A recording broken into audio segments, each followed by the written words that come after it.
Menko Polhukam Mahfud MD mengatakan vonis kasasi Ma, yang mengabulkan kasasi Ferdi Sambo agar dihukum penjara seumur hidup itu, sudah final.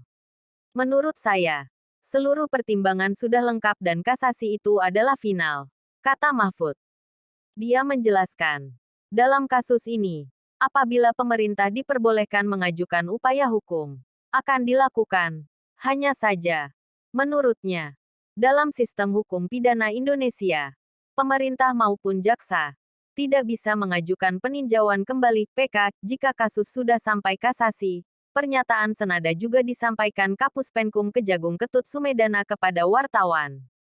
Dia mengatakan hal itu didasari pada putusan Mahkamah Konstitusi yang menggugurkan kewenangan jaksa mengajukan PK. Bagaimanapun, menurut pakar hukum pidana, Asep Irwan Iriawan, menyebut putusan itu tidak logis secara hukum.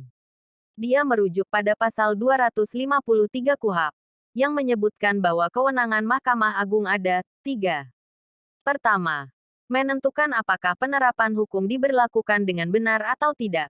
Kedua, menentukan apakah cara mengadili dilaksanakan sesuai ketentuan undang-undang atau tidak. Ketiga, menentukan apakah pengadilan telah melampaui batas wewenangnya atau tidak.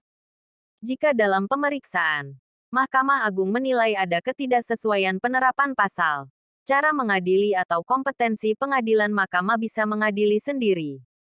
Namun dengan syarat, harus terlebih dahulu menyatakan menerima kasasi. Dalam kasus Ferdi Sambo, Putri Chandrawati, Ricky Rizal, dan Kuat Ma'ruf, Mahkamah Agung menyatakan menolak kasasi, tapi melakukan perbaikan kualifikasi tindak pidana dan pidana yang dilakukan.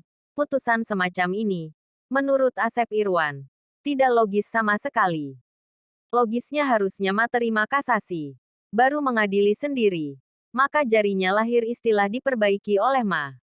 Bukan ditolak, tapi diperbaiki. Kan lucu ya. Beredar kabar Ferdi Sambo yang berada di dalam rumah. Tampak Ferdi Sambo menggunakan pakaian kaos berwarna hitam. Ex-Kadif Propam itu tengah duduk santai-santai di kursi dengan di depannya penuh makanan dan minuman enak. Berdasarkan keputusan sidang beberapa waktu lalu diketahui Ferdi Sambo mendekam di jeruji besi. Lalu mengapa bisa Ferdi Sambo bisa santai berada di dalam rumah? Terpidana Ferdi Sambo yang sudah dijatuhi hukuman mati atas kasus pembunuhan terhadap ajudannya sendiri Brigadir J itu ditahan di Makobrimob. Pengacara Ferdi Sambo menyampaikan penjelasan terbaru terkait foto tersebut. Pengacara Ferdi Sambo menyebutkan bahwa kliennya itu masih ditahan entahlah. Tidak seperti narasi yang diungkapkan dalam caption foto yang tersebar di media sosial. Foto tersebut diunggah oleh salah satu selebgram Akbar Pera Baharudin alias ajudan pribadi, Rabu, tanggal 12 Juli tahun 2023. Dari foto itu tampak Sambo sedang menunduk dan melihat handphone. Ia duduk di sebuah kursi yang di depannya ada meja berwarna putih. Di atas meja itu tampak ada makanan seperti martabak manis dan beberapa botol air mineral. Dalam caption foto yang ditulis ajudan pribadi disebut bahwa foto tersebut diambil sesudah kejadian katanya. Namun, tak dijelaskan kejadian apa yang dimaksudnya. Ajudan pribadi menyebut langsung menghampiri rumah Sambo untuk memberikan semangat. Sesudah kejadian langsung ke rumah beliau kasih semangat. Tulis ajudan pribadi dalam caption foto itu.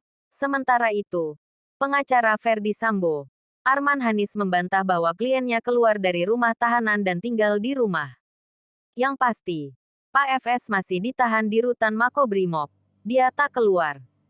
Sementara itu, kondisi rumah Ferdi Sambo setelah ditahan di penjara sempat beredar dibagikan oleh anak sulung Ferdi Sambo. Anak Ferdi Sambo ternyata kini mengalami kehidupan yang sangat berbeda belakangan disoroti karena curhatnya dalam hidup. Memiliki kedua orang tua yang terlibat kasus besar di akhir tahun 2022 lalu. Anak Ferdi Sambo mengalami perubahan besar dalam hidupnya. Curhatan disampaikan oleh putri sulung Ferdi Sambo bandingkan hidupnya sebelum orang tuanya di penjara sekarang. Dulu mendapat segala hal saat masih bersama Putri Chandrawati dan Ferdi Sambo. Hidup Trisa kini berubah total usai kedua orang tuanya penjara. Putri sulung Ferdi Sambo dan Putri Chandrawati curhat soal kesibukannya urus kebutuhan rumah hingga adik-adiknya. Sebagai anak sulung, Trisa pun curhat soal tanggung jawabnya. setelah usai kedua orang tuanya terjerat kasus hukum. Perubahan pola hidupnya itu dicurahkan Trisa di media sosial kesayangannya itu di TikTok. Mohon subscribe untuk berita update setiap hari.